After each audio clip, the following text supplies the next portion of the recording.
everybody. Hello. Today we have another panel discussion under JAMPRO's Doing Business Jamaica Virtual Conference 2021. Today we'll be discussing Jamaica's global services sector. And with us, we have three very key gentlemen to discuss the sector and the outlook for that sector. We have Bob Dechant, CEO of ibex Global Services. We have Mr. Claude Duncan, AVP, Country Head, Jamaica, for Sutherland Global Services. And we have Mr. Jenson Sylvester, Head of Cable and Wireless Communications, Multinational, here in Jamaica. Gentlemen, welcome. Thank you. A little backdrop before we start the discussion. Jamaica's global services sector. So many of us in Jamaica know it as the BPO sector, but has evolved to more than that. Has been one of the fastest growing sectors both in terms of direct investment and job creation for the last several years. In fact, except for last year, we had a temporary contraction in job growth. The sector has been growing on average about 20% per year for the last 5 or 6 years. So now we're looking forward to where we stand today, post-COVID, and what we're going to be looking forward to going forward. I want to start with Bob, who represents ibex, one of the, not just the largest, but fastest growing companies here in Jamaica. Bob, take us a little bit back in time, your perspective on, ibex has been here in Jamaica for quite a few years. Your perspective on what the sector looked like then, how ibex's journey in terms of its growth has progressed. What are some of the things driving that growth, and just your own views as to what the outlook is like? Sure. Thanks, and great question, Roger, and thanks all for listening.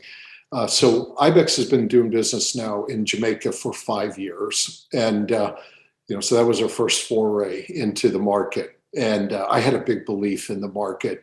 But what was missing was, what I'll say is kind of BPO ready centers. And so when we were looking for our first enabling centers, we kind of looked and found, things that were looked very different than how we were in rest of the world. But it got us going, it's got us footprints. And then, we got to deal with the local communities and the local contractors and builders and spend a lot of time with JAMPRO and shared a lot of what other markets were doing. And now so that's the buildings, and then the infrastructure, the bandwidth, et cetera, needed more, what I'll say, resiliency, more pathways, more bandwidth. Fast forward 5 years today, and here's a classic example. During the pandemic, we spun up 3 BPO ready centers during the pandemic, over 2,700 seats during that time frame, with the bandwidth, from companies like Cable and Wireless and their competitors that have made Jamaica what I'll call just really BPO structured, BPO ready to respond in enormous speed, enormous agility. What a journey that 5 years has been for us and for a country, and the jobs created by companies like us and that Claude has as well. Great, thanks. Claude, you haven't been with Sutherland quite as long as Bob has been with ibex, but you have been in the mix, so to speak, of Sutherland's growth over the time it has been here from your role at JAMPRO previously. What's your perspective now that you're in Sutherland on how Jamaica looks from a growth perspective? Sutherland is, as I said before, one of the fastest growing organizations in the GSS space here in Jamaica. You've been there for just about several months now. Give us your perspective. Would you add anything to what Bob has shared? Yeah, well, just to share, I guess, the Sutherland journey. We opened, and I said we, we opened operations in 2012, and being close to that story, I must say Sutherland had a great vision, strategy, and roadmap for Jamaica. If you remember, they actually started up at Sutherland started up at the University of the West Indies campus. And since that time have grown to the point of 5 locations, over 7,000 employees. I think some of the things that we chose to do at the time, such as, operating beyond the walls, because Roger, you having been with the industry a long time, a lot of the companies were operating in free zones.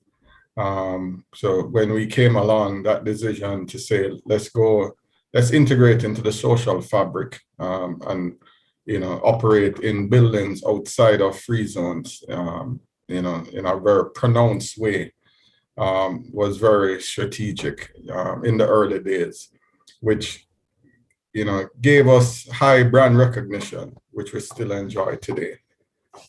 When you look at those early moves, I think those are things that position Jamaica well from a growth standpoint, whereby the focus on, different ecosystem elements, so like the single entity free zone, the different things, that are being done from an educational standpoint, the focus on building, ready buildings that meet the international standards. I think there are a number of things that, certainly serve as foundation and sets a very good platform for us and all other players to look at continuing to grow in Jamaica. Great. Both you and Bob mentioned infrastructure, obviously, as key enablers. One component, if not the most significant component of that, is telecoms infrastructure. Jenson, without telecoms, there is no outsourcing sector. Tell us how cable and wireless have been supporting this tremendous growth that we've been seeing over the years. And specifically, I want to also ask you to touch on, how did you handle perhaps the greatest challenge that the sector has seen in recent years, which is the fallout from the COVID pandemic, and therefore the consequent spike in demand on your infrastructure that you provide? Sure. Thank you, Roger. And thank you for having me. I was listening to our other participants here about the history of the sector in Jamaica. And I do recall when Sutherland first came to Jamaica, and indeed we were, one of the partners of choice for Sutherland, and have grown with Sutherland, and of course ibex over the last 5 years. So I think you framed it well. Without our services, there is no outsourced sector, and it's something that we obviously take very, very seriously. And what we've been doing is really investing. So since 2016, there's been over $40 billion worth of investment to bring our communities online. In 2020, we passed a record number of 50,000 homes with our fiber network here in Jamaica. And so we continue in 2021 to continue that pace of investment. Now, when the pandemic hit, we realized that there were some areas that were defined as critical for the BPO industry. And so we ring-fenced and focused on those areas and provided more robust, resilient networks. We're only building fiber in Jamaica, and we continue to what we call overbuild our fiber network to rural and urban communities throughout the island. Of course, that what we call terrestrial network is underpinned by our subsea fiber network. And that is an essential part of what we're doing even today. And we have Bob, who is in the States there, and we're communicating with him seamlessly. That is traversing our subsea fiber network. Our subsea fiber network is over 45,000 kilometers of fiber, multiple rings encircling Jamaica and the region, and really allowing Jamaica to be a bedrock for communications to the rest of the world. So it's something we're very proud of, and we spend a lot of time, managing and maintaining that subsea and terrestrial network. You mentioned the pandemic, Roger, and of course that presented significant challenges. Of course, working from home is one. Some may see it as a gift, others may see it as a challenge. But indeed, we have risen to that challenge by deploying services like what we call distributed workforce. And essentially what that is business class service to your home, right? Using a completely different CPE or customer premise equipment, completely different support infrastructure to allow people who are working from home that business class service that they need to be able to support the industry. Oh, great. Fantastic. Now, Bob and Claude, I'm going to ask the same question to both of you. You may have similar responses, but we know history tells us, and a present outlook also supports this, outsourcing sector globally is a fast evolving one. How the sector looked 5 years ago, Bob, in terms of the services and the technology to support those services or the delivery of those services is very different looking today, and we expect it to evolve quickly going forward. In terms of the services that we are offering today from Jamaica and have the potential to offer, where do you see that change happening vividly? I mean, Jamaica has been always been known as strong customer service, but we have been evolving in other services as well as tech support and other high value-added services. Give me ibex's outlook on what Jamaica is doing today or is poised to do in the near future. Sure, Roger. And I think the best place to start is not really with Jamaica, but what's happening in the landscape with our clients and how business is changing. And it's all digital disruptors, right? So who's winning? Who won the battles and were amazingly resilient businesses? It was those that were very digitally focused, and we know who those names are and all of that. That has transformed the industry that that we're part of here from this voice-centric labor arbitrage type driven business to digitally native, and all these support mediums have gone from voice to integrated omni-channel to digital to app driven and things like that. And so that has changed the requirements of what our clients are looking for. And so now they look at a market like Jamaica and compare it against other markets to say, how adaptive is this market to be able to be digitally native to support this different type of consumer? And I would look and I say Jamaica, hits on all cylinders on that. The workforce is very, very savvy. They're technology savvy. They're users of these types of technologies. They themselves think digitally. And so whether it's digital support or even for us, we do a lot with digital marketing and create digital marketing campaigns, et cetera, which half of that whole line of business for us, which is 20% of our overall revenues, sits right in Jamaica. And so in the world of digital, I think Jamaica is just an outstanding market with talent, with the education, with the curriculums, the kids coming out, graduating with a passion for that. That's something we're really excited about. Great. Claude, your thoughts on that? Yeah, good question. Just to build on what Bob said, if you think about it, in the past, a lot of companies aimed to build everything in-house. So one of the fundamental shifts has been, rather than build it in-house, let's outsource it or let's partner with somebody. So if you think of all these digital companies, if you take fintech, for example, these are not legacy companies that are digitizing a part of their business. These are digital companies that start out as digital and almost have no front office, middle office, or back office, so to speak. So what this means is there's a tremendous demand for more services than the traditional customer service. You're talking about business process creation, big business process optimization. So a lot more complex type services that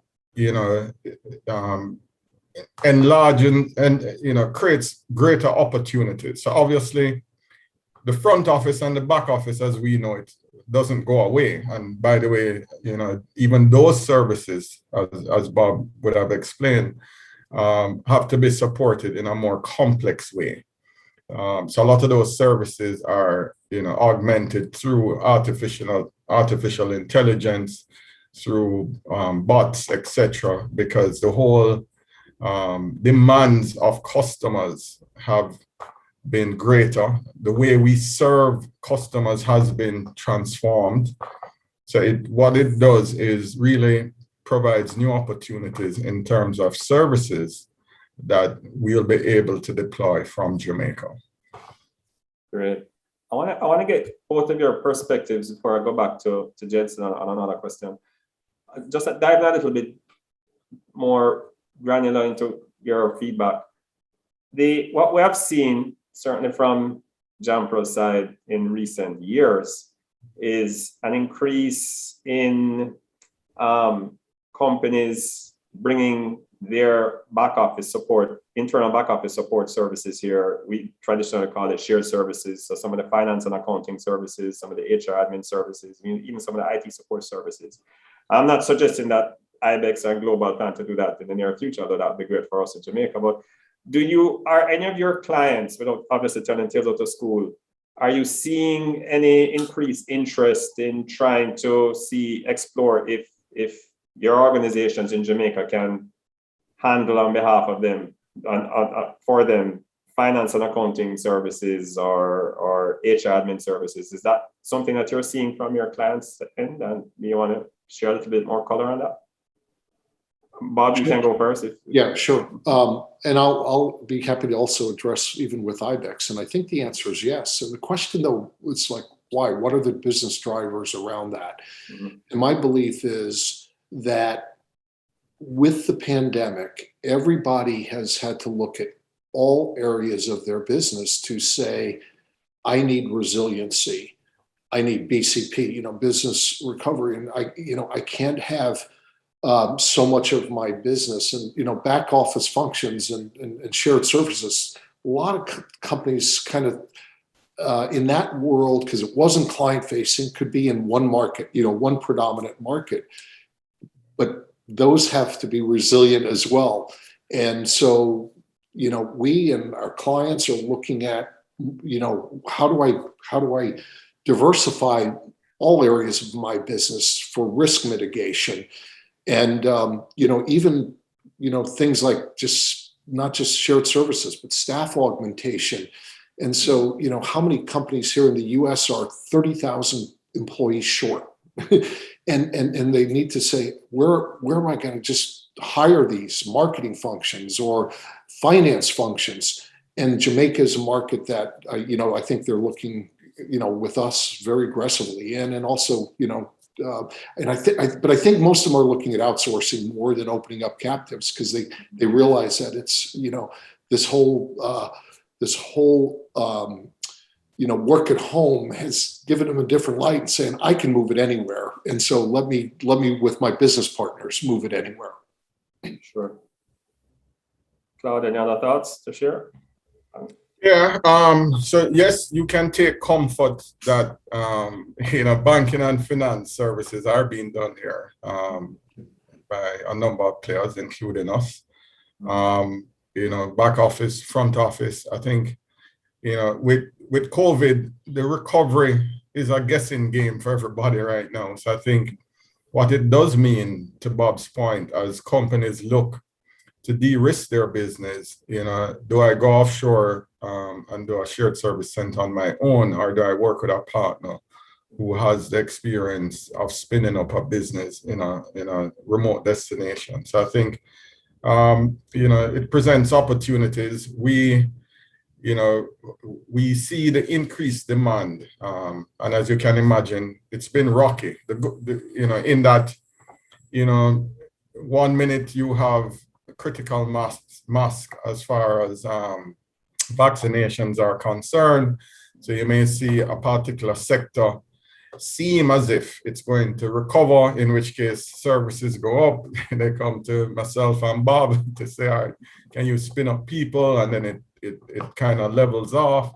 So I think COVID has made the recovery a guessing game, and us as providers provide a real major comfort to companies as they look to see how how do I get things up and running quickly, how do I scale up to meet certain demand. So to your point, yes, banking and financial services has been tremendous, but we're not ignoring the other verticals that we're doing as well because of what is evolving in the US. Great.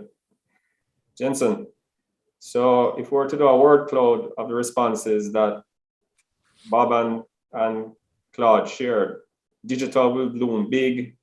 Claude just mentioned rapid scale up. All those things mean increased and probably even sometimes uncertain demand for your team.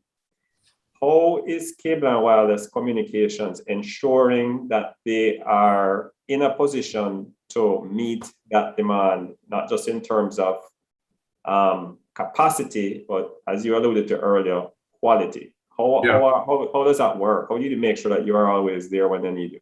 Yeah, I think it's a great question, and I think there are four sort of main pillars that come to mind, right? So connect is one. So how do we make sure that our customers, our population remain connected?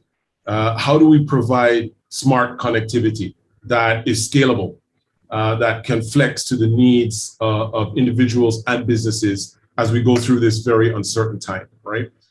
Security. So cybersecurity is a massive concern, massive risk, massive area of focus for businesses and individuals. And of course, as the workforce becomes more distributed, the risk becomes larger, right? So that's another area. Collaboration is another important pillar for us. And how do we provide solutions that help us collaborate with each other, not just for business, but socially and personally. And then innovation, right? So the future, as Claude said, is uncertain. And we have this concept, what's more than a concept, we now have this digital digital as an absolute necessity for us to do business in the world. So from a connectivity standpoint, our deployments of our fiber and our network, both terrestrially in the region, Jamaica and the region and subsea, are built for scalability. Okay, so our saturation is typically less than 50%. So what that means is, you can put on double the capacity requirement, and we have enough to make sure that is scalable. We also work with individual businesses and companies like ibex, Sutherland, and others to come up with innovative solutions around how we scale, not just up, but down as well, because we understand that the needs of our customers change over time. And so we have monitoring tools and solutions that allow us to proactively monitor capacity from a connectivity standpoint, but also from a data standpoint. So you may not be aware, but we have 6 data centers scattered throughout the region that provide cloud services to these customers, infrastructure services to these customers, to give them just that scalability and flexibility in uncertain times, right? So, our infrastructure is built future-proof and is built with scalability and flexibility in mind. Very difficult to predict what's going to happen, Roger. So we try to build with an idea for all possibilities, both scaling up and scaling down as time moves forward. Security is another critical one for us, and we have a security suite of solutions that protect businesses, both in terms of their distributed workforce and their core network business infrastructure requirements, right? So we have a whole security team, security operations center, whose job is really to assure that the risks that are posed by security cybercrime are mitigated as best as possible, right? Collaboration is another one, as I mentioned before, and we have, again, some very innovative collaboration tools that allow us to leverage a lot of the collaboration that we're already using in the cloud, right? And so again, we're working with our customers on that. You know, Bob mentioned at the very beginning that businesses are looking to diversify.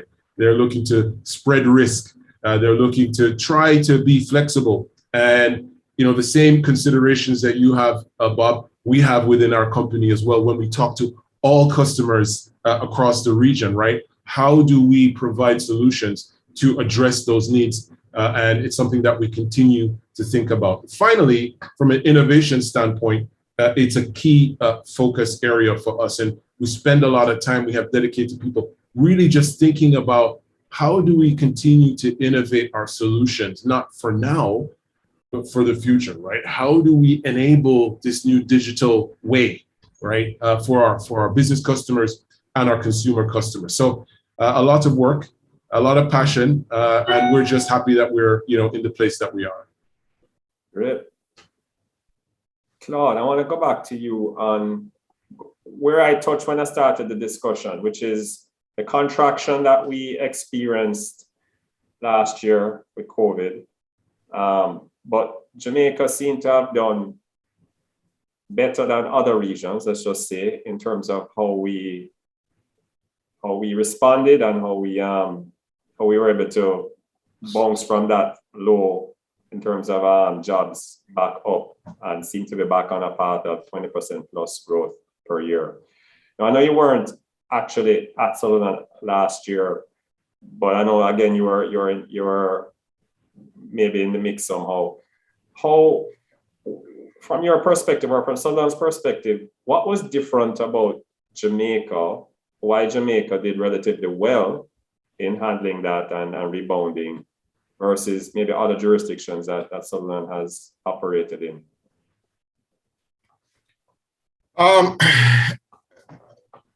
I think if you look at Jamaica, and by the way, this is not a comparison with other jurisdictions. I'm only giving the context for Jamaica. You know, and I think, you know, a couple of things that we had going for us as an industry. So one, you know, we have the BPIAJ, the Business Process Industry Association of Jamaica. And I think, you know, it was instrumental having a body that represents all the stakeholders. Because what it meant is that you have a credible voice and you had a credible plan, if you will, that could, you know, that in talking to the government and representing the sector, they're able to collaborate and to coordinate the successful maintenance of the industry, which was key. You know, if you think about it, we did some serious pivoting as a country. Mm-hmm. If you look at just our free zone laws, where, you know, theoretically you can't, you know, move equipment outside of the facility. The government pivoted with legislation that would facilitate the work at home scenario. Mm-hmm. When you had curfews, the government continued to allow you know, the BPO sector to operate even during curfew hours. It meant a lot of cost to us as providers because we had to bus people to and from work. Mm-hmm. But we're appreciative of the fact that the government listened and the government was willing to work together with the industry to facilitate the continued operations of the industry. You know, so even, you know, working with the Ministry of Health around protocols and what we're to do in sites. So I think having that body there, one, two, the flexibility of the government and them understanding the importance of the sector to the Jamaican economy. Because, you know, we are a big provider of foreign exchange. All of these companies, when we pay our bills, when we pay our staff, this is dollars. So it's really an export of a service. So recognizing the importance of the sector and being able to work in partnership with the sector was key. And then, of course, the employees themselves. We can't leave out that Jamaican workforce that even, you know, if I look at within my company, during this time, the number of awards and different things that different teams would have won. Again, great adversity. If you think about it, you're coming to work, in curfew conditions, in conditions where people wear this heavy mentality or heavy concerns around safety, and to be able to come to work and deliver and deliver and deliver day after day. So, we have to give credit to the Jamaican workforce, because even during those times, if you see the accolades that have come in from different customers, then, that's another area that we just can't ignore. So to me, those are some of the highlights I'd touch on. Cool. Bob, any other thoughts? Yeah, so and Claude, you nailed it. I mean, you eloquently hit every piece, and maybe, I'll just share a little bit of broader perspective of other regions. The intimacy that the government has with the BPO industry and the commitment and the ability, for myself and my peers to, be with the Prime Minister in moments of crisis and having that direct relationship is unique. It's unique to Jamaica, and it's comforting because decisions are not being made in vacuums. And when you look at other regions, other markets, that government commitment, we're creating a lot of jobs in these other areas. Not every market kind of views that. And I think that's a combination of the government, it's a combination of the education that JAMPRO has done in the market. It's a combination of, us as providers that, I think we've educated the island on this is a really, this is a good job. It's critical to the success of the economy. And when you have all of those areas, that's unique to Jamaica, I think it was just exceptional, just exceptionally done well. Excellent. So building a little bit more on that, going forward, when you look at how the world has changed since COVID and how specifically the outsourcing sector has changed globally. As we mentioned before, work from home is a part of the vernacular now in outsourcing. And when we think of some of the higher value added services that traditionally was receptive to work from home, how do you see, starting with you, Bob, what do you see as important for Jamaica to do to take advantage of the opportunities that this new post-COVID world is presenting as far as growth is concerned?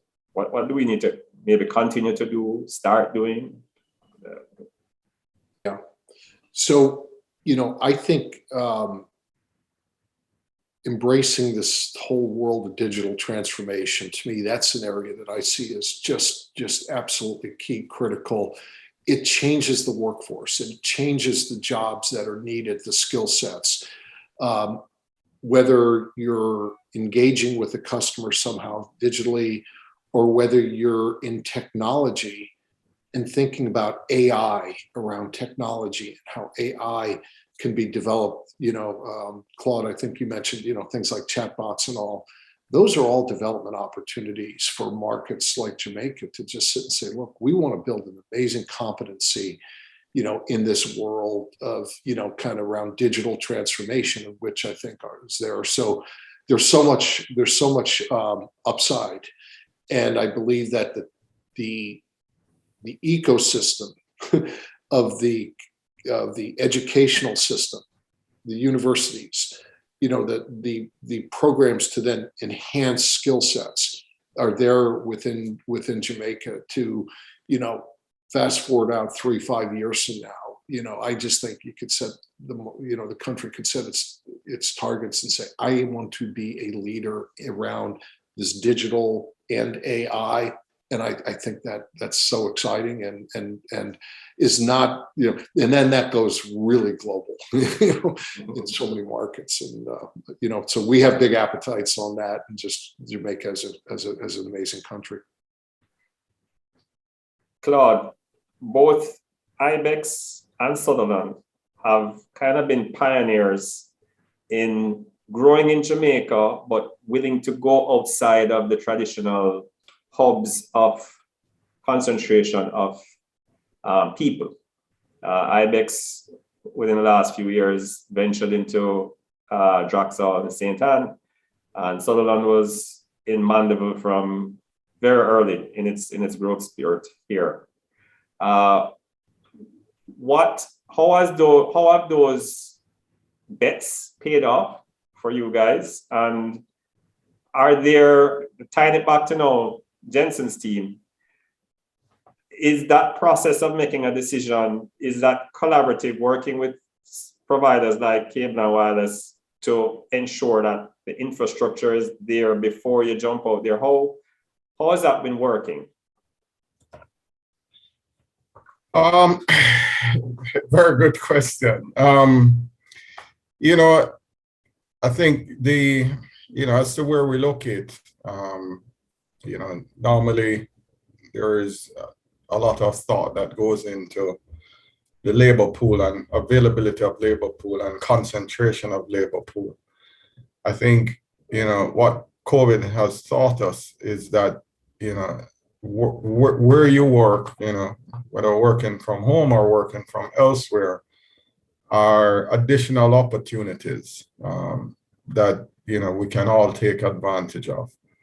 So obviously, I think, one of the big opportunities for Jamaica is making sure that not just the corporate circuits or the circuits that are available to us as players or corporate clients, not just ensuring that those are robust, but ensuring that circuits to the home are as robust, because that now opens up the opportunities for people to work where they reside.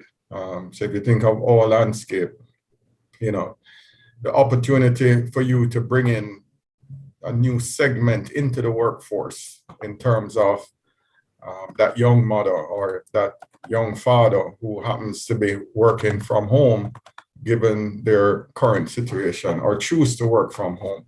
So I think, the possibilities can only be enhanced when you have a situation where you have a more robust network all around the island, especially that last mile, because that's, the determining factor in a lot of cases. So I think those things will change how we as companies look to expand, because obviously we're in the people business. We're in the business of finding the right talent and attracting that talent and retaining them.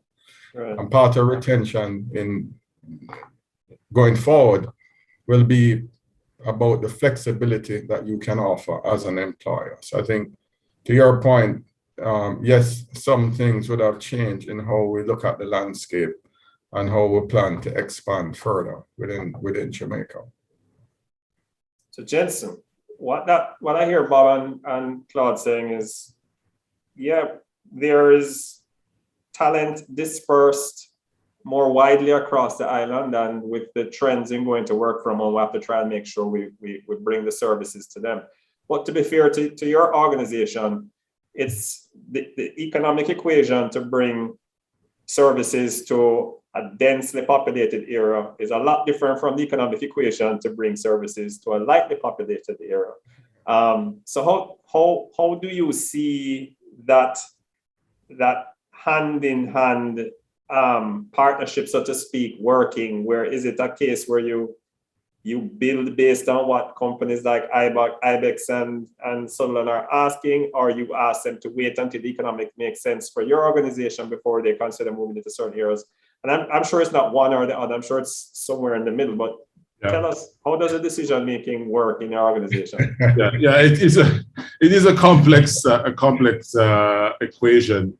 I want to be careful not to make the statement that we, based on economics, decide to leave some areas out of our rollout plans, our build out plans, because that's not the case. We have a requirement, a need, and a mandate to build connectivity to all Jamaicans. In fact, everybody in the Caribbean, right? And we see it as a very important aspect of what we do. That's what we do, connect people.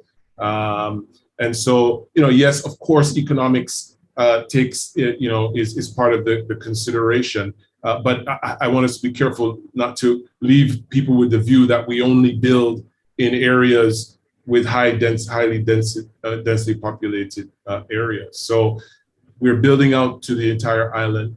We're rolling out fiber. As I said, our investments over the last 5, 6, 7 years has been over $40 billion. And we will continue to do that. We are only building out fiber.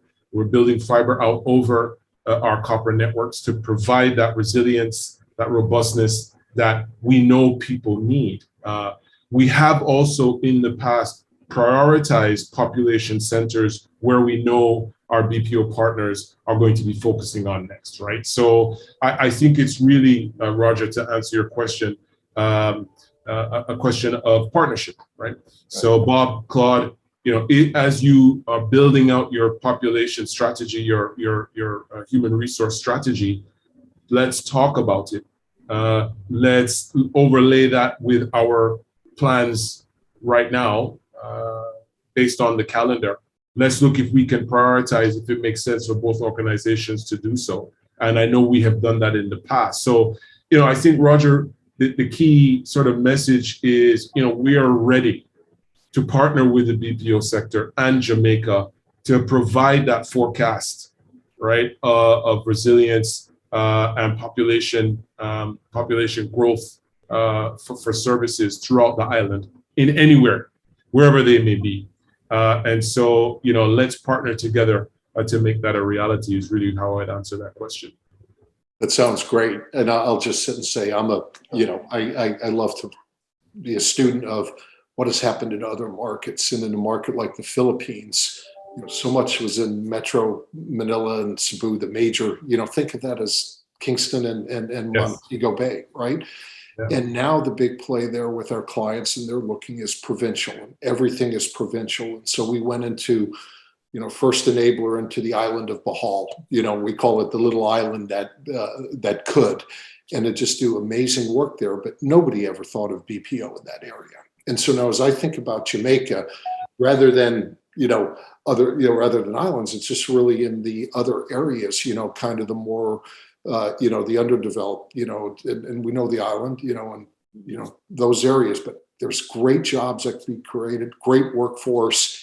And I think that our clients will be looking for that expansion as they, within Jamaica, as they try to diversify from maybe being solely into the Kingston or Portmore market. And so would love to do that. And, and as you pointed out, Roger, Sutherland and Claude and all what they've done in, kind of in Mandeville, and us, we are companies that are thinking around, around that further expansion. So I'd love to triangulate on that. Let's do that. Sure. Absolutely. Thanks, Bob. And just to pick up on that, a tip for Jenson on cable and wireless or live is around, I think, if you look at what's happening with education and the need to expand the footprint to allow more people to go online for school. If you think of those investments as driving, the school population, that same infrastructure provides now employee opportunities in that area. So, wherever you have a challenge, going online to access school is an indicator of a challenge of people being able to work from home in some of those areas. So, and the second point I'll make around infrastructure is around the telco is one piece, JPS, the power company, is the other piece, because obviously, situations where we do have, I guess, brownouts or quietly rolling blackouts in some areas seriously affect the ability to deliver services in those areas. So I think, the whole infrastructure play, when you talk about what the country has to do, it's infrastructure in the classic sense of telco and power. Great. Gents, we could speak all day. Sure. This has been a very engaging conversation, certainly for me. And we're seeing the clock coming up that we have to wrap soon. I'd just like to close by asking each of you if you want to share any final thoughts, more forward-looking, preferably. Starting with, let's start with Jenson. Thank you, Roger. I'm surprised you didn't. You did. No, look, I just want to thank you all for having me on this very engaging conversation. Bob, Claude, we remain ready as your key partners as you think through your strategy for your business and how we grow the sector. We see it as a massive responsibility as a business for the growth of your companies, but more broadly, Jamaica, right? So we see ourselves as a key enabler of economic growth, and we just continue to stand ready. And we thank you very much for having us as part of this panel. Thank you. Good, thanks. Bob? Sure. And hats off to you, Roger. I'm going to invite you to moderate one of the next ibex forums that we have. You did a fantastic job of this. And Claude, great to see you, and Jenson, really great to meet you. So thanks all for listening. I just look, if you're thinking seriously about Jamaica as a place to look, whether it's with partners like us or invest into yourself and all, it is an amazing market. Probably the one thing that hasn't been touched on here is the competitive nature of the Jamaica individual, the workforce, the competitive nature to be the best. And we see it everywhere in all of our centers, whether it's 60, and Claude, probably similar for you, 60% of our workforce are women. And and they're just motivated to be so successful. The men are motivated to just be leaders, as are the women. And that's now, that's not infrastructure. That's not technology, bandwidth, all of that. That is the culture and the passion of the workforce. And you put that together, it's an amazing market. And, in our 5 years, we would never have dreamed, we dreamed big, but never this big. And it's just been so great for us. So, and guided by partners like this. So thanks, Roger. Good, thank you. Claude, 10 seconds, 15 seconds. Yeah, thanks, Roger. Great seeing you, connecting in this forum. Bob, really great catching up after all these years. Jenson, it's been too long. It's a really good catching up on this forum. I guess the closing points I'd leave is really around, as I said earlier, with COVID making recovery a guessing game. And, Roger, I mean, certainly for us, we continue to focus on all the verticals that we currently operate out of Jamaica. So, there's banking, finance, healthcare, insurance, communications, media, entertainment, travel, retail, technology. I'm sure you didn't know it was such a laundry list, but it's a lot of verticals that we do operate out of our Jamaican operations, over 23 clients in multiple lines of businesses. So I think as a destination, we continue to have great confidence in Jamaica, and we plan to significantly grow our footprint. So that's what I'll leave you with at this point. So thanks again, everyone. Sounds good. Gents, thank you again. And Bob, I'm as good a moderator as a panelist, so I have to credit you guys. Thanks again. Enjoy the rest of the afternoon. Enjoy the rest of Doing Business Jamaica if you're participating as a visitor. And we hope to be in touch again quite soon. Thank you. Thank you very much. Bye-bye. Thanks, everyone.